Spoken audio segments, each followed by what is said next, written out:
আসসালামু আলাইকুম প্রিয় শিক্ষার্থী বন্ধুরা, কনফিডেন্স কানেক্ট এডুকেশনের পক্ষ থেকে তোমাদের সবাইকে স্বাগতম। এসএসসি পরীক্ষা প্রস্তুতি 2026-এর ইংরেজি দ্বিতীয় পত্রের জন্য রাইট ফর্মস অফ ভার্বস এর একটি অনুশীলন আমরা এখানে সম্পূর্ণ করব ইনশাআল্লাহ। শুরুতে আমরা বক্সে দেওয়া ওয়ার্ডগুলোর মিনিং জেনে নিই। কমান্ড মানে হচ্ছে নির্দেশ করা, আদেশ করা, কোনো কিছুর উপর দখল থাকা বা নিয়ন্ত্রণ থাকা বা জ্ঞান থাকা। প্রিপেয়ার মানে প্রস্তুত করা বা তৈরি করা। ক্লেইম মানে দাবি করা। ডেভেলপ উন্নতি করা। হেল্প সাহায্য করা। মেমোরাইজ মুখস্থ করা। ডু করা। থিঙ্ক চিন্তা করা বা ভাবা। মেক তৈরি করা। এক্সারসাইজ অনুশীলন করা। Most of the students of our country আমাদের দেশের বেশিরভাগ শিক্ষার্থীরাই আর এক্সপার্ট দক্ষ ইন ড্যাশ আনসার্স। আমাদের দেশের বেশিরভাগ শিক্ষার্থীরা উত্তর কি করতে পটু, অবশ্যই বুঝতে পারছো, মুখস্থ করতে। সো আমরা বলবো most of the students of our country are expert in memorising answers.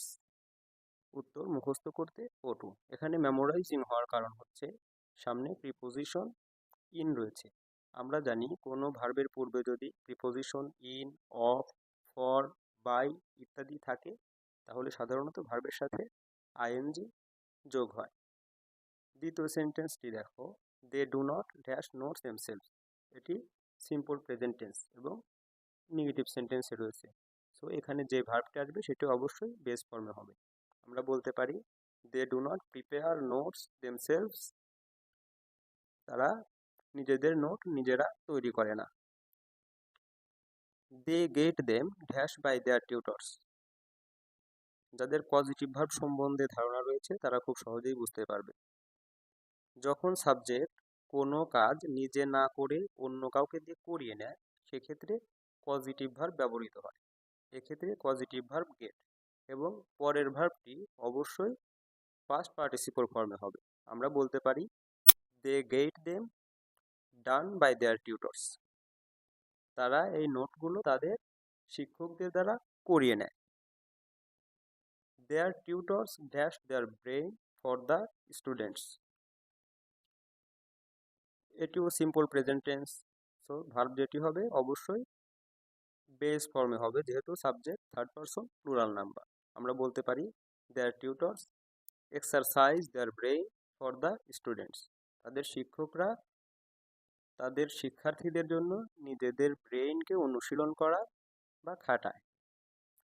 So the dash power of the students. এখানে দেখো সামনে দি রয়েছে, মাঝে গ্যাপ এবং পরে পাওয়ার রয়েছে যেটি একটি নাউন। সো এই ই নাম্বারে যেটি বসবে সেটি হবে হচ্ছে অ্যাডজেক্টিভ। যেহেতু ভার্ব থেকে আমরা অ্যাডজেক্টিভ গঠন করব সেটি হবে পার্টিসিপল অর্থাৎ ভার্বে আইএনজি ফর্ম হবে। আমরা বলতে পারি so the thinking power of the students does not develop. যেহেতু সিম্পল প্রেজেন্ট টেন্স এখানে যে ভার্বটি হবে বেস ফর্মে হবে। So the thinking power of the students does not develop. তাই শিক্ষার্থীদের চিন্তা শক্তি বা সৃজনশীলতা উন্নতি হয় না। They do not have any dash of their language. পূর্বেই বলেছি কমান্ড মানে কোনো কিছুর উপর দখল থাকা বোঝায়। তো এক্ষেত্রে হবে হচ্ছে কমান্ড। যেহেতু সিম্পল প্রেজেন্ট টেন্সে রয়েছে সেক্ষেত্রে ভার্বের বেস ফর্ম হবে সাবজেক্ট প্লুরাল, তাছাড়াও এটি নেগেটিভ ফর্মে রয়েছে। তাহলে they do not have any command of their language. তাদের ভাষার উপরে কোনো দক্ষতা থাকে না বা কোনো নিয়ন্ত্রণ থাকে না। They of course dash well in the examination. Subject third person plural number এবং এটি সিম্পল প্রেজেন্ট টেন্স, তাহলে এক্ষেত্রে ভার্বের বেস ফর্ম হবে। আমরা বলতে পারি they of course do well in the examination. তারা অবশ্যই পরীক্ষায় ভালো করে। বাট ফর দিস কিন্তু এজন্য they can dash no credit of their own. এখানে গ্যাপের পূর্বে ক্যান মডেল অক্সিলারিস রয়েছে। আমরা জানি মডেল অক্সিলারিসের পরে ভার্বের বেস ফর্ম হয়। সো আমরা বলতে পারি they can claim no credit of their own. তারা এজন্য নিজেদের কোনো কৃতিত্ব দাবি করতে পারে না। This result does not dash them in their later life. এটিও সিম্পল প্রেজেন্ট টেন্স এবং নেগেটিভ সেন্টেন্সে রয়েছে। সো ভার্বের বেস ফর্ম হবে। আমরা বলতে পারি this result does not help them in their later life. এই ফল তাদের ভবিষ্যৎ জীবনে কোনো সাহায্য করে না। নিয়মিত শিক্ষা উপকরণ পেতে এবং বিভিন্ন সাজেশন পেতে এখনই আমাদের চ্যানেলের সাথে যুক্ত হয়ে যাও।